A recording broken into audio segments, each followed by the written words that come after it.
పేదవాళ్ళంతా ఆనినేస్తారు. ఆనినేస్తే 16 సార్లు వర్షం పడిపోయింది. వర్షం పడదని పంటేస్తే వర్షం విపరీతంగా పండి ఆ పంటతో నీళ్లన్నీ వచ్చేసి ఎక్కడికక్కడ పంట ఎక్కువ సమయం ఉండే పరిస్థితి లేకపోయింది. ఇప్పుడు ఏం చేయాలో తెలియకపోతే ఒక్కొక్క రైతుకు 1 హెక్టార్కి 50,000 రూపాయలు నష్టపరిహారం ఇస్తున్నానంటే పెట్టుబడి కోసం అది నా ప్రయత్నం అని చెప్పి కూడా నేను మీకు తెలియజేస్తున్నా. ఎప్పుడు ఇవ్వాల వరదొచ్చి పంట కొట్టుకోకపోతే కూడా 25,000 ఇచ్చేవాళ్ళం.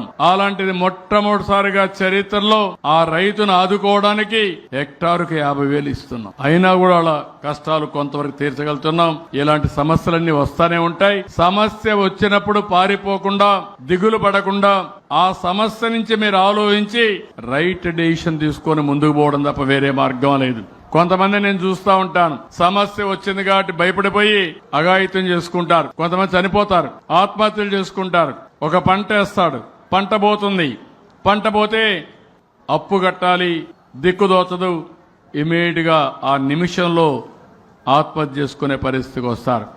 చావు పరిష్కార మార్గం కాదు, లేకపోతే అధైర్యపడడం పరిష్కార మార్గం కాదు, కుంగిపోవడం కూడా పరిష్కార మార్గం కాదు. ఎన్ని ప్రత్యామ్నాయాలు ఉన్నాయో అన్ని ఆలోచిస్తే సమస్య ఈ రోజు కాకపోతే రేపటికైనా పరిష్కారం అవుతుంది.